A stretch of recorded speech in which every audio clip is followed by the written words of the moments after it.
Welcome to Hebrew Insights. This channel is dedicated to revealing what has been lost in translation, providing biblical insights to help solidify your foundation, connecting the Christian faith to its Hebrew roots, and restoring the new to the old. Join me on a journey through the scriptures from a Hebrew perspective. Today's topic, the return of Yehovah.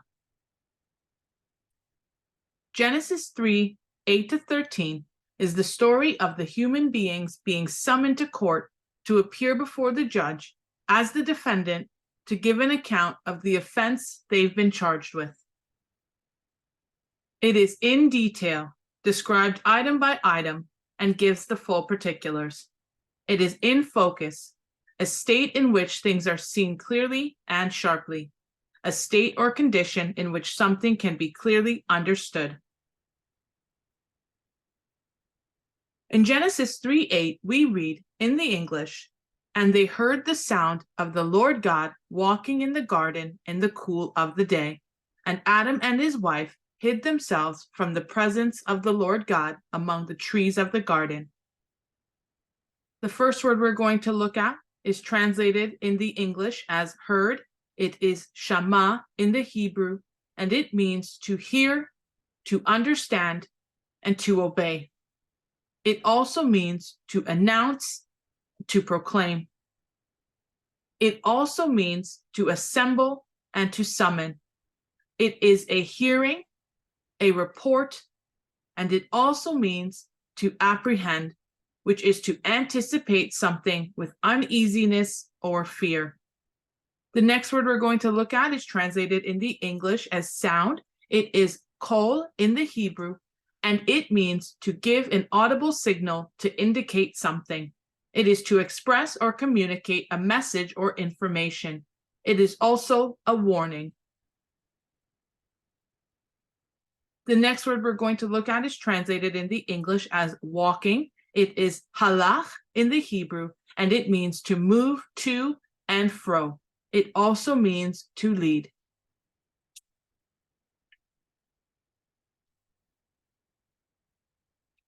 The next word we're going to look at is translated in the English as hid. It is chava in the Hebrew, and it means to withdraw, to keep from sight, to keep something secret, to prevent from being known or noticed. It is to turn away from and to withhold what is cherished. The next word we're looking at is translated in the English as face. It is panim. It is one's appearance. It also means to confront and deal with or accept a difficult or unpleasant task, fact, or situation. And that word comes from the root pana, which means to turn toward, to look for, and to approach. When we retranslate this verse with the Hebrew understanding, we read, "They heard the arrival of Yehovah Elohim moving to and fro in the wind of the garden that day. And the man and his woman kept from his sight in order to prevent their stain, the evidence, from being noticed. They attempted to avoid the difficult and unpleasant situation of facing Yehovah Elohim's disappointment and judgment by hiding among the obedient of the boundaries." What we're about to witness is that the return of Yehovah equals the judgment of Yehovah. He indicates his arrival with a sound.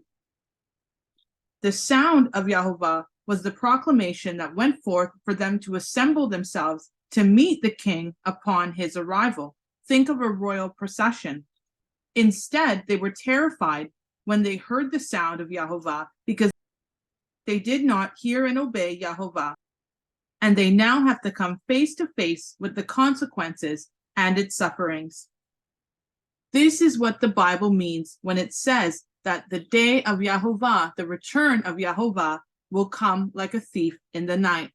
If they had been operating in obedience, then they wouldn't have feared his return. They would have been expecting it. We see in this verse that where they would normally greet him and be face to face with him, as we saw when he made them and spoke to them and taught them his ways. At this stage, they are now running away and hiding from the face of their creator. We also see that it is amongst the obedient, amongst the trees, and these trees on the perimeter of the garden is the council of obedience. We see that it is within the obedient that the disobedient are now hiding. In this verse, we also see that when we withdraw, when we turn away from God in order to keep our sin hidden, we withhold the very thing that he cherishes, ourselves. In Genesis 3:9, we read, "Then the Lord God called to Adam and said to him, 'Where are you?'" The first word we're going to look at is translated in the English as called. It is kara in the Hebrew, and it means to call authoritatively, to be summoned to a meeting. The next word we're going to look at is translated in the English as said. It is amar in the Hebrew, and it is an explicit statement, an explicit meaning stated clearly, leaving no room for confusion or doubt. It is a decree, an official order issued by a legal authority. It is law.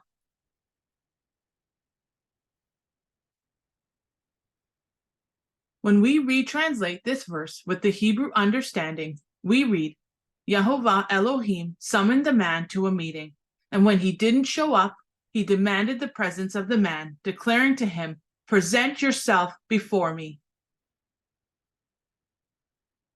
What we see in this verse is that a summons has been issued. A summons is an order to appear before the judge. It is to urgently call on someone to be present, especially as a defendant or witness in a court of law. We see that Yehovah did not ask the man to appear before him. He demanded the man appear before him. As he stated in Job, "I will question you and you will answer me." He will require an account. In Genesis 3:10, we read, "So he said, I heard your voice in the garden, and I was afraid because I was naked, and I hid myself." The next word we're looking at is translated in the English as afraid. It is yareh in the Hebrew, and it means to fear, to have a strong emotion caused by anticipation or awareness of danger. It is to dread what is terrible. When we retranslate this verse with the Hebrew understanding, we read, "He said, I heard your arrival in the garden, and I was reluctant to face you for fear of the consequences. I've become fully aware of my surroundings, so I kept from your sight in order to prevent my stain from being noticed." What we see in this verse is that disobedience equals warranted fear. Adam hid because he was stained. He could not confidently face God because he was no longer the way God made him. He was no longer clean. And because of this, he had every reason to be afraid. Because as we're told in the Bible, the day of Yehovah's judgment is great and terrible. And all who are disobedient are in danger of the wrath of Yehovah. In Genesis 3:11, we read in the English, "And he said, Who told you that you were naked? Have you eaten from the tree of which I commanded you that you should not eat?" The first word we're looking at is translated in the English as told. It is nagad in the Hebrew, and it means to speak to face, to be in the presence of someone, to declare and to inform. The next word we're looking at is translated in the English as commanded. It is tsava in the Hebrew, and it means to give instructions or orders for a path to be taken. It is to direct, which is to cause to move undeviatingly or to follow a straight course. The next word we're looking at is translated in the English as not. It is bilti in the Hebrew, and it means to exclude from the whole. When we retranslate this verse with the Hebrew understanding, what we read is, He said, "Who declared to you what it means to be naked? Whose presence were you in and spoke to face? From the council which I ordered you to exclude as food, from it you consumed." In this verse, we see that the council of disobedience, the tree, is attached to a being. Yehovah asked the man, "Who told you? Who did you allow to usurp my authority in your life through your obedience to their words over mine?" This is what he's saying. It is because who you obey is who you worship. And in this moment, they are no longer worshiping Yehovah, as they did not obey his commands. The woman obeyed the command of the serpent, and the man obeyed the command of his woman. Nobody is obeying the command of God. They now feared the presence of Yehovah and did not want to be face to face with him because they made themselves comfortable in the presence of the serpent. In Genesis 3:12, we read in the English, "Then the man said, 'The woman whom you gave to be with me, she gave me of the tree, and I ate it.'" The first words we're going to look at is translated in the English as "be with me." It is amad in the Hebrew, and it means to stand, to arise, to establish, to remain, and to stay. When we retranslate this verse with the Hebrew understanding, what we read is, "The man said, 'The woman which you gave to stand beside me, to be united in defense with me, she gave to me from the tree, and I ate.'" What we see in this verse is that the woman who was made to be the helper did the opposite of what she was created by God to do.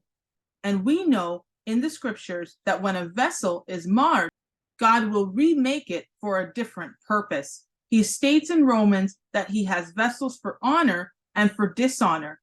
And the vessel for dishonor is a vessel of wrath prepared for destruction.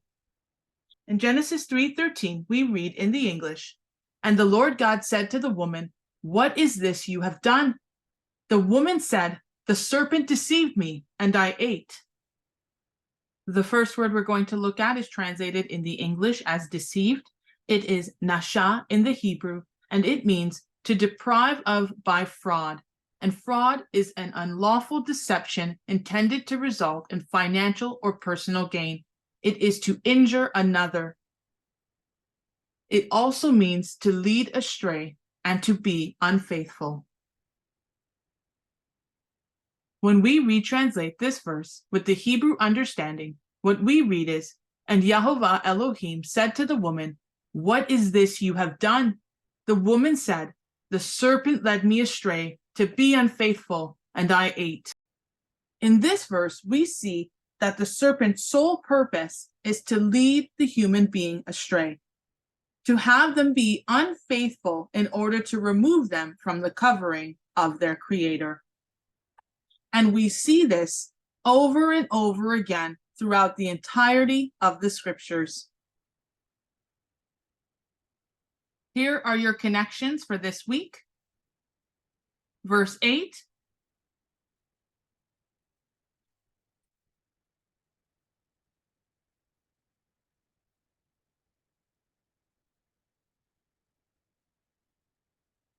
Verse 9.